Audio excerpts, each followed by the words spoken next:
ونستعينه ونستغفره ونؤمن به ونتوكل عليه ونعوذ بالله من شرور أنفسنا ومن سيئات أعمالنا ونعوذ بالله من شرور أنفسنا ومن سيئات أعمالنا ونعوذ بالله من شرور أنفسنا ومن سيئات أعمالنا من يهده الله فلا مضل له ومن يضلله فلا هادي له ونشهد أن لا إله إلا الله وحده لا شريك له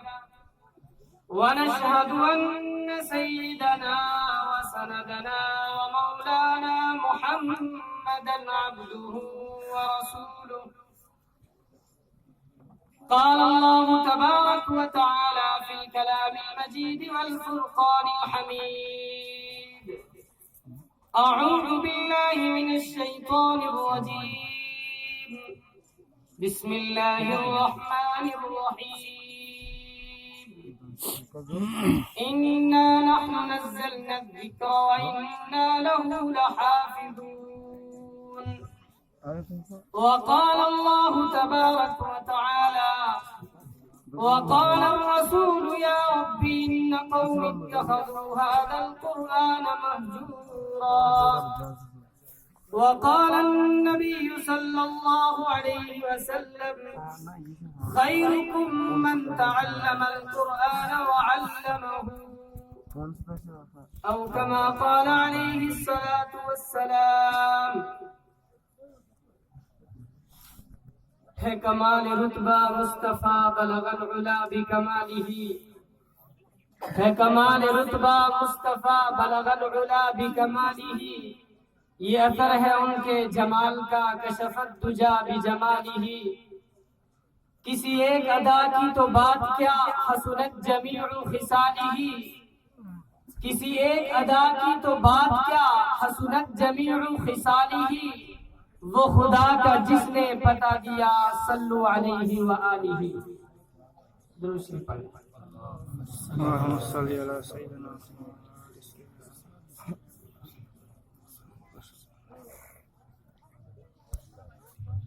رونق اسٹیج حضرات علماء کرام مہمانان اعظام جامعہ حاضہ اور دیگر مدارس اسلامیہ کے عزیز طلبہ کرام اور پردہ نشین میری ماؤں اور بہنوں السلام علیکم ورحمۃ اللہ وبرکاتہ میں ایک دوسری جگہ پروگرام میں جانے کے لیے محو سفر تھا اپنے رفیق محترم حضرت مولانا محمد قاسمی کے ہمراہ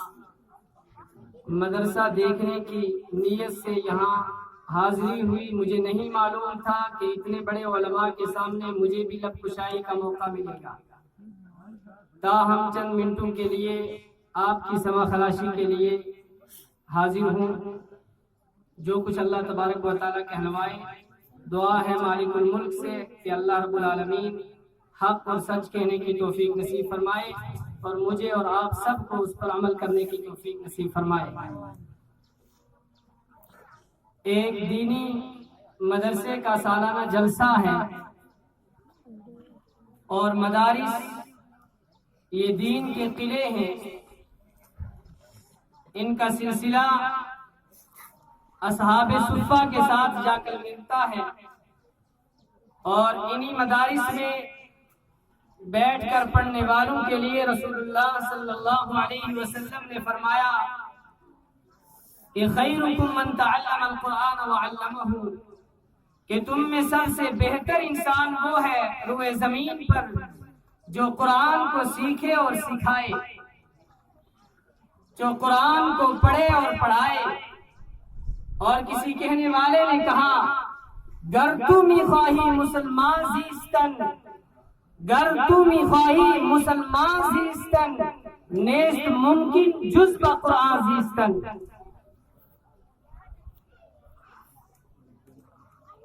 قرآن کریم اللہ رب العالمین کی آخری کتاب ہے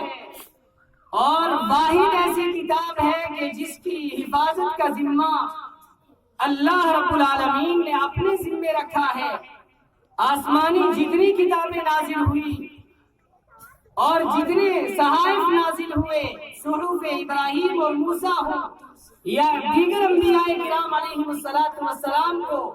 جو صحیفے اللہ تبارک و تعالیٰ نے دیے، جو آسمانی کتابوں کا نزول ہوا، کسی بھی کتاب کی حفاظت کا ذمہ اللہ نے اپنے ذمے نہیں رکھا۔ یہ قرآن کو اعزاز حاصل ہے، یہ اہل ایمان مسلمانوں کو یہ اعزاز حاصل ہے کہ ان کو اللہ رب العالمین نے ایک ایسی عظیم کتاب سے نوازا، ایک ایسی کتاب دی کہ جس کتاب کی مثال کائنات میں نہیں ملتی ہے، اور ایسے نبی کے ذریعے سے امت تک وہ کتاب پہنچائی کہ اس نبی کی مثال بھی نہیں ملتی۔ وہ نبی بھی بے مثال ہے، ان کے اوپر نازل ہونے والی کتاب بھی بے مثال ہے، اور نبی کریم صلی اللہ علیہ وسلم کی امت بھی بے مثال ہے۔ اللہ رب العالمین نے بہت سارے انعامات سے اس امت کو نوازا ہے۔ قرآن کریم کی حفاظت اللہ کے ذمے ہے، اللہ حفاظت کر رہا ہے، کروا رہا ہے، چاہے دنیا والے جو چاہے کرتے رہے۔ افغانستان میں قندوز کے مدرسے کے ساتھ کیا ہوا، ایسے ہی نونہالان امت ایک جلسے کے اندر اپنے سروں کے اوپر پگڑیاں سجائے ہوئے، گلوں کے اندر ہار ڈالے ہوئے، اپنے والدین کے ساتھ ایسے ہی جلسے میں بیٹھے تھے، ظالموں نے بم برسا کر ان کو شہید کر دیا، اور ان کے والدین نے ان کے جوتوں اور چپلوں سے پاؤں میں دیکھ کر پہچانا، ان کے جسموں کے چیتھڑے اڑ گئے۔ دنیا والوں نے مسلمانوں کو مٹانے کے لیے، قرآن کو مٹانے کے لیے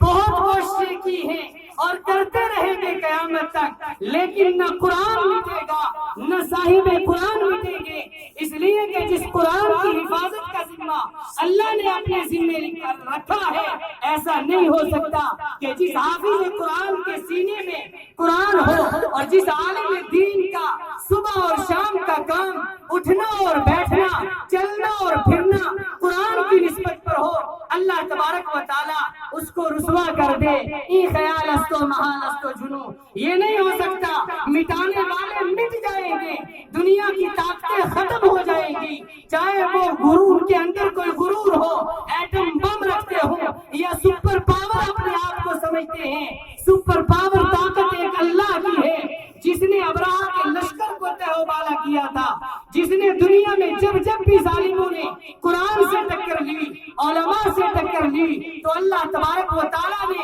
ان کو پاش کر دیا۔ وہ نمرود، وہ باطل شیاطین اور جتنے وہ فرعون ہیں اس وقت دنیا میں موجود، چاہے ملک میں ہو یا پوری دنیا میں ہو، امریکہ کی شکل میں، برطانیہ کی شکل میں، اسرائیل کی شکل میں یا اور دشمنان اسلام کی شکل میں، انشاءاللہ اللہ تبارک و تعالی ان کو ٹکڑے ٹکڑے کر دے گا، ان کی حکومتوں کو توڑ دے گا۔ قرآن زندہ ہے، قرآن زندہ رہے گا، اور صاحب قرآن انشاءاللہ قیامت تک موجود رہیں گے۔ اللہ تبارک و تعالیٰ نے ان کی حفاظت کا ذمہ اپنے ذمہ رکھا ہے، اور ساتھ ہی ساتھ مجھے اور آپ کو یہ بھی یاد رکھنا چاہیے کہ ہم صرف جو ہے حسین خواب دیکھ کر اپنے آپ اپنے دل کے اندر خوشیاں محسوس نہ کریں، اس لیے کہ مدارس میں آنے والے طلبہ کی تعداد کوئی بہت زیادہ نہیں ہے، اور عموماً مدارس میں آنے والے طلبہ غریب گھروں کے ہوتے ہیں۔ جو مالدار ہیں وہ اپنے بچوں کو ڈاکٹر بناتے ہیں، انجینئر بناتے ہیں، دنیاوی علوم سکھاتے ہیں۔ اللہ کی قسم یہ دنیا کے علوم جتنے بھی ہیں یہ ڈگریاں دنیا کے لیے ہیں، آخرت میں کام آنے والی ڈگری کوئی نہیں ہے۔ آخرت میں کام آنے والا یہی قرآن ہے۔ اسی قرآن کا جب تاج سجایا جائے گا، ایک حافظ قرآن کے سر پر اس کی ایسی روشنی ہوگی، اور اس کے والدین کو ایک ایسا تاج دیا جائے گا جس کے سامنے سورج کی روشنی بھی ماند پڑ جائے گی۔ مسلمانوں کو ہوش کے ناخن لینے چاہیے اور سوچنا چاہیے کہ ہمارا جو تعلق ہے، ہمارا جو تعلق علماء کے ساتھ ہے کہ ہم ان کو گری ہوئی نگاہوں سے دیکھتے ہیں، ہم ان کو معاشرے میں کوئی صحیح مقام نہیں دیتے ہیں، یہ ہمارے ایمان کی کمزوری ہے۔ علامہ رشید احمد گنگوہی علیہ الرحمہ نے لکھا ہے کہ جو آدمی علماء سے عداوت رکھتا ہے، اللہ والوں سے عداوت رکھتا ہے، حفاظ سے دشمنی رکھتا ہے، ان کے لیے کینہ رکھتا ہے، ان کے لیے بغض رکھتا ہے، میں قسم کھا کر کہتا ہوں سب سے پہلی سزا اللہ رب العالمین اس کو یہ دے گا کہ ایمان پر خاتمہ نہیں ہوگا، مرتے وقت ایمان سلب کر لیا جائے گا، ایمان چھین لیا جائے گا، اور پھر وہ دعویٰ کر کے کہتے ہیں کہ میں دعویٰ کر کے کہتا ہوں۔ آپ دیکھیں اس انسان کو، آپ دیکھیں اس ذلیل کو، آپ دیکھیں اس خبیث کو جو علماء سے بغض رکھتا ہو، جو علماء سے دشمنی رکھتا ہو، جو علماء کے ساتھ عداوت رکھتا ہو، جب وہ مر جائے گا اور مرنے کے بعد جب مسلمانوں کے قبرستان میں اس کو دفنا دیا جائے گا اور تختے اٹھا کر دیکھ لینا، مجھے اس اللہ کی قسم جس کے قبضے میں میری جان ہے اس کا چہرہ قبلے سے ہٹا دیا جائے گا۔ اس لیے مجھے اور آپ کو ہوش کے ناخن لینے چاہیے، تفرقہ بازی میں نہیں پڑنا چاہیے، علماء سے دشمنی نہیں کرنی چاہیے، حفاظ سے دشمنی مول نہیں لینی چاہیے، مدارس کے ساتھ ٹکرانا نہیں چاہیے، اس لیے کہ مدارس سے ٹکرانا، علماء سے ٹکرانا، حفاظ سے ٹکرانا یہ اللہ کے ساتھ ٹکرانا ہے۔ من عاد لی ولیا فقد آذنتہ بالحرب، جو میرے ولیوں کے ساتھ ٹکرائے گا، جو ان کے ساتھ ٹکرانے کی کوشش کرے گا، گویا کہ وہ میرے ساتھ جنگ کرنے کی کوشش کرتا ہے۔ میں نے ایک دوسری آیت تلاوت کی تھی، جو آیت مجھے اور آپ کو مخاطب کر کے کہتی ہے، جو مجھے اور آپ کو جھنجھوڑنے کے لیے کافی ہے کہ کل قیامت کے میدان میں جب اجتماع ہوگا، آدم سے لے کر محمد رسول اللہ تک تمام انبیاء موجود ہوں گے، صلحاء موجود ہوں گے، میرے اور آپ کے والدین موجود ہوں گے، اور شہداء اور اتقیاء اور صدیقین موجود ہوں گے، ان سب کے سامنے رسول اللہ صلی اللہ علیہ وسلم کھڑے ہو کر اپنے مالک کے سامنے یہ شکایت کریں گے، میرے لیے بھی ہوگی، آپ کے لیے بھی ہوگی، ہر ایمان والے کے لیے ہوگی، ہر مسلمان کے لیے ہوگی، قیامت تک آنے والے ہر کلمہ گو کے لیے ہوگی۔ وقال الرسول یا ربی ان قوم اتخذوا هذا القرآن مہجورا، کہ اے میرے مالک، اے میرے رب، اس میری قوم نے، اس امت مسلمہ نے قرآن کریم کو پسے پشت ڈال دیا تھا، قرآن کریم کو چھوڑ دیا تھا۔ آج ہمارا کیا تعلق ہے قرآن کے ساتھ کہ ہم اس کو بہترین قسم کے غلاف میں سجا کر گھر میں اونچی جگہ رکھ دیتے ہیں، رمضان کے علاوہ اس کو کھولنے کی توفیق نہیں ہوتی، اس کو دیکھنے کی توفیق نہیں ہوتی۔ قرآن پڑھنے کے لیے ہے، قرآن سمجھنے کے لیے ہے، قرآن تدبر کے لیے ہے، قرآن میں تفکر کرنے کی ضرورت ہے، بلکہ اللہ کے رسول صلی اللہ علیہ وسلم نے فرمایا لا حسد الا فی اثنتین، حسد کرنا جائز نہیں ہے، رشک کرنا جائز نہیں ہے، مگر دو چیزوں میں، رجل آتاہ اللہ القرآن، ایک اس آدمی پر کہ جس کو اللہ نے قرآن کی دولت سے نوازا ہو، فیقرأہ آناء اللیل و آناء النہار، اور وہ قرآن کو دن رات پڑھتا ہو، صبح شام پڑھتا ہو، آدمی رشک کر سکتا ہے۔ یہاں حسد رشک کے معنی میں ہے، رشک کر سکتا ہے کہ میرے مالک تو نے اس کو حافظ قرآن بنایا ہے، تو نے اس کو قرآن کا علم دیا ہے، قرآن کا فہم دیا ہے، کاش کہ تو مجھے بھی دے دے، دینے والا تو